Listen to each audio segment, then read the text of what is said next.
नमस्कार दोस्तों, मेरा नाम अनुज गोयल है गेट माई यूनिवर्सिटी से। नेशनल मेडिकल काउंसिल ने गैजेट नोटिफिकेशन जारी किया है जिसके अंतर्गत ये डिसाइड किया गया है कि क्या क्या टर्म्स एंड कंडीशन फुलफिल करनी चाहिए एक फॉरेन मेडिकल ग्रेजुएट को अगर उसको इंडिया में प्रैक्टिस करनी है या फिर अपने लाइसेंस के लिए अप्लाई करना है। दोस्तों, ये गैजेट नोटिफिकेशन आइडियली एक बहुत पाथ ब्रेकिंग होना चाहिए था जिसके माध्यम से क्वालिटी ऑफ एजुकेशन का निर्धारण होना चाहिए था। बट इस गैजेट नोटिफिकेशन के बाद एक बहुत ज़्यादा कंफ्यूजन की स्थिति क्रिएट हो गई है, एक बहुत ज़्यादा पैनिक की स्थिति क्रिएट हो गई है और बच्चों को समझ में नहीं आ रहा कि क्या सही और क्या गलत है। और इसी टाइम पे हमें ये रियलाइज़ हुआ कि बहुत इंपॉर्टेंट है आज की डेट में अपना पॉइंट ऑफ व्यू रखना, ये बताना कि इसके माध्यम से गेट माई यूनिवर्सिटी क्या समझती है और इस नोटिफिकेशन के लॉन्ग टर्म मायने क्या हो सकते हैं और क्या इससे इम्पैक्ट पड़ने वाला है। दोस्तों, मैं बताना चाहूँगा, देखिए इस दरमियान काफ़ी ऐसे लोग भी हैं, काफ़ी ऐसे आइल से थोड़े इमेच्योर लोग हैं जो सही इंफॉर्मेशन नहीं दे रहे, जो कहीं ना कहीं कंक्लूजन्स पे जा रहे हैं और पूरी इंफॉर्मेशन को टोटलिटी में ना बताते हुए सेलेक्टिवली वहां से इंफॉर्मेशन ड्रॉ कर रहे हैं, मिस इन्फॉर्म कर रहे हैं बच्चों को और कहीं ना कहीं एक कंफ्यूजन की स्थिति फैला रहे हैं। क्यों? क्योंकि वो अपने वेस्टेड इंटरेस्ट को साधना चाहते हैं। आपको ये समझना पड़ेगा कि ये कोई प्रोपोगेंडा नहीं है, ये किसी स्टूडेंट को आप गलत इंफॉर्मेशन दे के सही काम नहीं कर रहे। देखिए, मैं आपको बताता हूं, ये जो गैजेट नोटिफिकेशन है ये किसी एक कंट्री के लिए नहीं है, रादर ये हर कंट्री को इंपैक्ट कर रहा है इन डिफरेंट फॉर्म्स। कोई भी कंट्री हो जहां इंडियन स्टूडेंट जाता है, be it Ukraine, B it Kazakhstan, Kyrgyzstan, Russia, China, Philippines, any country, her country का इस गैजेट नोटिफिकेशन के माध्यम से अंतर पड़ रहा है। देखिए, ये जो गैजेट नोटिफिकेशन है इसका प्राइमरी ऑब्जेक्टिव क्या है कि जो इंटरनेशनल एजुकेशन है उसे यूनिफाई कर दिया जाए इंडियन मेडिकल एजुकेशन के हिसाब से। जैसे 4.5 साल की पढ़ाई, 1 साल की इंटर्नशिप उस कंट्री में और 1 साल की इंटर्नशिप आपको इंडिया में करनी पड़ेगी। ठीक है, तो इस माध्यम से अगर देखा जाए तो बहुत से कंट्रीज, जितने भी CIS कंट्रीज हैं, सपोज यूक्रेन, कजाकिस्तान, किर्गिस्तान, यहाँ पे इंटर्नशिप का कॉन्सेप्ट ही नहीं होता। यहाँ एक एकेडमिक क्रेडिट बेस्ड सिस्टम चलता है जहां फुल डेडिकेटेड इंटर्नशिप नहीं होती। तो उस तरह से देखा जाए तो उनको अपने एजुकेशन सिस्टम को चेंज करना पड़ेगा। ऑन द कॉन्ट्रेरी, एक बहुत पावरफुल लॉबी है जो फिलीपींस जैसे कंट्रीज के एजुकेशन सिस्टम के अगेंस्ट बहुत फॉल्स प्रोपेगेंडा फैला रही है और बच्चों को बहुत जबरदस्त तरीके से कंफ्यूज करने की कोशिश कर रही है। गैजेट नोटिफिकेशन में किसी भी कंट्री स्पेसिफिक नाम नहीं लिखा और उसके बावजूद कुछ कंट्रीज का, फिलीपींस का और दूसरे कंट्रीज का नाम देके उसको मिस इन्फॉर्मेशन दिया जा रहा है। बच्चों को ड्यूरेशन को लेके कंफ्यूजन फैलाई जा रही है। प्लीज मैं यहाँ पे बहुत क्लियर करना चाहता हूं, आप समझ लीजिए, Philippines follow a very excellent education system which is followed by very good countries like USA, UK, Canada, Australia. They follow the same medical education system which is divided into 2 parts. You cannot directly jump into a MD program without performing a pre-medicine program. So this program is leading you to a medicine program or it's a comprehensive integrated program. देखिए, अगर हम national medical council के gadget की भी बात करें, problem यहाँ पे है कि यहाँ चीजों को बहुत एक्सप्लिसिटली क्लियर नहीं किया गया है और इन्हीं वर्ड्स के बीच में लोग खेलने की कोशिश कर रहे हैं। मेरा मानना यह है, थोड़ा हमें वेट करना चाहिए और क्लैरिफिकेशन आने देना चाहिए क्योंकि ये बहुत छोटा सा गैजेट नोटिफिकेशन है, इस पे बहुत लंबा क्लैरिफिकेशन अभी आना बाकी है। अगर हम वर्ड्स की भी बात करें, यहां लिखा है a student should undergo a course leading to a foreign medical degree. Leading to a foreign medical degree is like a complete program which should be of 54 months. So इसको आप अपने अपने तरीके से, अपनी सुविधा के हिसाब से सेलेक्टिवली प्रचार प्रसार मत करिए। स्टूडेंट्स, मैं आपसे भी अपील करना चाहूंगा, इस तरह के मैलिशियस कैंपेन्स के अगेंस्ट उन पे बिल्कुल ट्रस्ट मत करिए। इन लोगों का इंटेंट सही नहीं है, ये आपको मिसगाइड करना चाहते हैं और कहीं ना कहीं ऐसे यूनिवर्सिटीज या अपने जो वेस्टेड इंटरेस्ट है उसको फुलफिल करना चाहते हैं। दोस्तों, यहां पे ये सारी बातें होने के बाद अब सबसे बड़ी जो सवाल आता है वो ये आता है कि ऐसी प्रॉब्लम और ऐसा कंफ्यूजन हो क्यों रहा है। दोस्तों, यहां पे हम as a get my university team बहुत जिम्मेदारी के साथ हमारी रेस्पेक्टिव नेशनल मेडिकल काउंसिल से कुछ बहुत इंपॉर्टेंट सवाल पूछना चाहते हैं और उन्हीं पे हम उनसे जानना चाहते हैं कि हो क्या रहा है आखिरकार। देखिए, कभी जब नई बॉडी आती है ना, नेशनल मेडिकल काउंसिल का गठन किया गया था स्टूडेंट्स को एक स्मूथ प्रोसेस देने का, एक क्वालिटी बेंचमार्क स्टैब्लिश करने का और एक हर चीज में क्लैरिटी देने का। बट कहीं ना कहीं हम देख रहे हैं जब से नेशनल मेडिकल काउंसिल आई है, जो उनका प्राइमरी ऑब्जेक्टिव था वो तो अभी तक फुलफिल हो नहीं पा रहा है और दूसरे चीजों में इतना ज्यादा कंफ्यूजन हो रहा है। Be it timelines of exam, NEET का एग्जाम डिले हो गया, रिजल्ट्स को लेके बहुत ज्यादा डिले हो गया, अभी तक बात की गई थी कि हमें कॉलेजेस की फीस रेगुलेशन करनी है, फीस कंट्रोल करनी है। कोई किसी भी तरह का कोई कॉन्क्रीट एक्शन प्लान नहीं आया है, और जो भी आया है वो सिर्फ और सिर्फ कंफ्यूजन ही क्रिएट कर रहा है और कुछ नहीं। नेशनल मेडिकल काउंसिल अपने सर्कुलर के अंदर, गैजेट के अंदर बोलती है, किसी भी जो, अगर मैं उसको लिटरल टर्म्स में इवैल्यूएट करने की कोशिश करूं, that FMG should be registered with the respective professional regulatory body competent to grant license to practice medicine in the respective jurisdiction of the country in accordance with the citizen of the country। इसका मतलब तो ये हुआ कि आपको जब भी आप बाहर जाएंगे, अब्रॉड जाना चाहते हैं, तो आपको उस कंट्री से रेस्पेक्टिव लाइसेंस अप्लाई करना पड़ेगा। भाई मुझे सिंपल सा सवाल इसका जवाब ये चाहिए कि आप किसी देश में जा रहे हैं, पढ़ने के लिए जा रहे हैं, वहां लाइसेंसिंग के लिए जा रहे हैं, वो कंट्री भी आपको लाइसेंस क्यों देगी? Because licensing is purely dependent upon their health care requirement. उन्हें जरूरत है तो देंगे, नहीं तो नहीं देंगे, राइट?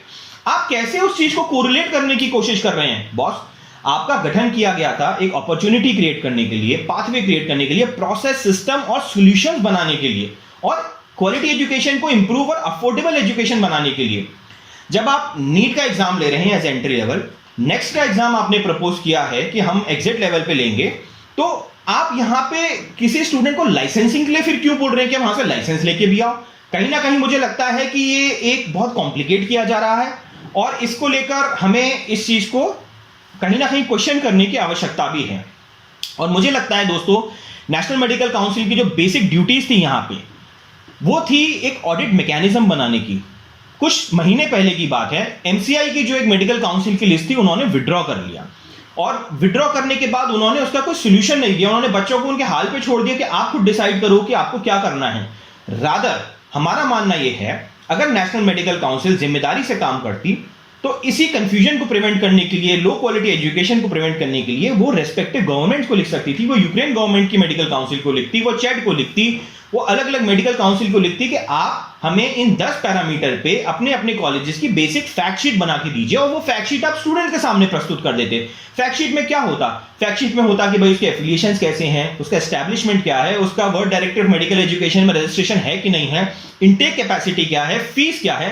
कहीं ना कहीं वो डेफिनेटली आपको देते। जब एक स्टूडेंट रिक्वेस्ट करता है तो उसको मिलता है, तो आपको तो डेफिनेटली मिलता है। और वो इंफॉर्मेशन स्टूडेंट के डिसीजन मेकिंग में कितनी फायदेमंद साबित होती, क्या आपने उस डिसीजन को किया, और वो आपके लिए बहुत आसान काम था। दोस्तों, अब यहीं पे कुछ बहुत बड़े बड़े सवाल और भी आते हैं जो नेशनल मेडिकल काउंसिल से हम सीधे सवाल पे पूछना चाहते हैं। आज की डेट में प्राइवेट मेडिकल कॉलेजेस या डीम्ड यूनिवर्सिटीज इंडिया में एग्जॉर्बिटेंट फीस चार्ज कर रहे हैं, एग्जॉर्बिटेंट फीस चार्ज कर रहे हैं। आप 2 साल से 1.5 साल से आप आए हैं, आप कह रहे हैं हम फी रेगुलेट करेंगे, फी रेगुलेट करेंगे, अभी तक आप कोई फी रेगुलेट नहीं कर पा रहे हैं। और यही रीजन भी है कि बच्चे को अपना परिवार छोड़ के, अपना सब कुछ छोड़ के, क्योंकि वो अफोर्डेबल नहीं कर सकता, वो कहां से लाएगा इतना पैसा अपनी मेडिकल? या तो वो अपना सपना छोड़ दे मेडिकल पढ़ने का, या फिर आपके हिसाब से चले, आप कुछ कर नहीं पा रहे हैं, सोल्यूशन दे नहीं पा रहे हैं। इंडिया में इतने सब स्टैंडर्ड कॉलेजेस हैं, ऑलमोस्ट 30% कॉलेजेस ऐसे हैं जो पढ़ने लायक ही नहीं हैं। ना उनमें हॉस्पिटल है, ना उनमें इंफ्रास्ट्रक्चर है, ना उनमें फैकल्टीज है। तो और ऐसे कॉलेजों के खिलाफ कोई ऑडिट मैकेनिज्म भी नहीं है। Still they are charging 70-65 lakh rupees. क्या ऐसे कॉलेज में जाना वर्थ है? और क्या नेशनल मेडिकल काउंसिल ने इतने पीरियड के अंदर उन कॉलेजेस पे कोई एक्शन लिया? तो जब नहीं लिया, तो फिर आप ये क्या कर रहे हो? जो जा सकते हैं वहां भी आप रोक रहे हो। इवन दूसरे प्राइवेट कॉलेजेस को छोड़िए, all Indian institute of medical sciences जो हमारे प्रीमियम संस्थान हैं, वहां पे भी आज की डेट में फैकल्टी पोजीशंस खाली पड़ी हैं। वहां पे इंफ्रास्ट्रक्चर तो बना दिया आपने, वहां पे फैसिलिटीज ही नहीं है। आज भी मैं आपको बताता हूं, एम्स की अभी मैं एक रिपोर्ट देख रहा था रायबरेली की, कितना गंदगी पड़ी थी वहां पे। कोई डॉक्टर नहीं था, कोई अटेंडेंट नहीं था, कोई हॉस्पिटल का इंफ्रास्ट्रक्चर ढंग से क्रिएट नहीं कर रखा था। और ये तो जब हाल है जब आप 7 से 8 साल अब वो ऑपरेशनल स्टेज में है। सिंपल सवाल है, सिंपल जवाब मांगे जा रहे हैं। आप जब, वही वाली बात है ना, आप यहां पे इंफ्रास्ट्रक्चर क्रिएट नहीं कर रहे, अपॉर्चुनिटी नहीं दे रहे, और वहां पे आप बच्चों को जाने के लिए या प्रैक्टिस करने के लिए रोक रहे हैं, तो ये कहां का इंसाफ हुआ, ये कहां का जस्टिस हुआ? आप कहीं ना कहीं, एक एग्जांपल देता हूं, आप कहीं ना कहीं ब्लेम तो कर रहे हैं फार्मर्स को कि आप अपनी खेती मत जलाइए, मत करिए, बट आपका सोल्यूशन तो दीजिए। आप सोल्यूशन दीजिए, अब यहां पे क्रिएट करिए, इकोसिस्टम क्रिएट करिए, फीस कम करिए, मेडिकल कॉलेज की सीट बढ़ाइए। और ये जो प्रोसेस होता है ये ट्रांजिशनल होना चाहिए, right? It should not be आप ओवरनाइट उठे और आपने ऐसा कुछ कर दिया, राइट? आपको एक छोटा सा एग्जांपल बताता हूं मैं। आप मुझे ये बताइए, आज की डेट में 600 स्कोर का बच्चा भी मेडिकल सीट इंडिया में पाता है गवर्नमेंट अच्छे कॉलेजेस में। इवन अगर कैटेगरी का बच्चा है तो वो 200 के स्कोर पे भी सीट पा लेता है, राइट। आप मुझे बताइए यहां पे लेवल प्लेइंग फील्ड कहां रहा किसी प्रकार का? तो भाई अगर आज की डेट में एक 450, 500, 600 वाला बच्चा भी जा रहा है तो क्या बुराई है भाई? लेट हिम डिसाइड ना where he want to go. जब आप एक एग्जिट क्राइटेरिया ले रहे हैं तो उसको फुलफिल करने दीजिए वहां पे। दोस्तों, ये सवाल बहुत बेसिक हैं और मुझे लगता है एज रिस्पेक्टिव मेडिकल एजेंसी, आप हमारी एपेलेट एजेंसी हैं, आप बच्चों को समाधान दीजिए। आप 18 लाख बच्चों का फॉर्म भरवा रहे हैं, हजार रुपए बच्चे से ले रहे हैं, 180 करोड़ 200 करोड़ तो आप सिर्फ फॉर्म फिलिंग से कमा रहे हैं। अगर आपको लगता है कि हमें इतने डॉक्टर्स की जरूरत नहीं है तो फिर कहीं ना कहीं आपको फिर पैरामीटर चेंज कर देने चाहिए। आपको बोल देना चाहिए कि हम इतने बच्चों को फॉर्म ही नहीं भरवाएंगे या इस क्राइटेरिया पे भरवाएंगे। तो कहीं ना कहीं ये कंफ्यूजन जो है ना, ये पूरे मेडिकल एजुकेशन सिस्टम की कंफ्यूजन है और इस कंफ्यूजन को दूर करने के लिए एक सही रोड मैप होना चाहिए, एक लॉन्ग टर्म प्लानिंग होनी चाहिए। ये नट्स एंड पीसेस में जो इंफॉर्मेशन आती है ना, कभी ये इंप्लीमेंट कर दिया, कभी ये इंप्लीमेंट कर दिया, और फिर हमारे देश के जो अपेलेट कोर्ट्स हैं वो इंटरफियर करते हैं और वो उनको कोर्स करेक्ट करते हैं कि आप क्या कर रहे हैं, गलत कर रहे हैं। मेरा मानना यही है और ये मेरी बहुत छोटी सी एक प्यारी सी अपील है, हम्बल अपील है।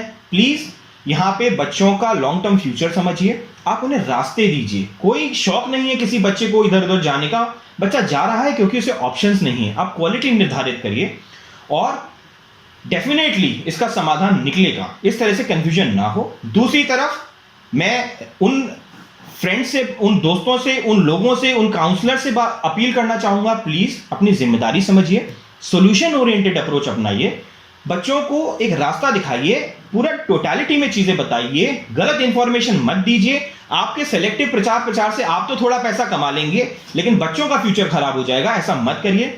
बच्चों से अपील करना चाहूंगा, आप शांत रहिए, पैनिक में मत आइए, थोड़ा वेट करिए, सब चीजें क्लियर ऑफ होंगी, हर चीज का समाधान मिलेगा। ये एक डेमोक्रेटिक सिटीजन, एक डेमोक्रेटिक कंट्री है, यहाँ कोर्ट ऑफ लॉ है, रेस्पेक्टिव बॉडीज भी आपके बारे में सुनेंगे। As get my university team हमने अपना एक एक्शन प्लान तैयार कर लिया है। हमने अपने कुछ सवाल हैं जिसपे हमने नेशनल मेडिकल काउंसिल से अपील की है, क्लैरिफिकेशन मांगी है हर तरीके से, बी इट हमारे रिसोर्सेज से, हमारी लीगल कैपेसिटी से, सो दैट अगर हमें उन पे बेसिक लेवल पे क्लैरिटी मिल जाती है तो कहीं ये पॉइंट एग्जिस्ट ही नहीं करेगा। दोस्तों, इसी के साथ अगेन मैं एक फाइनल अपील देता हूं, बिल्कुल घबराने की जरूरत नहीं है, शांत रहिए।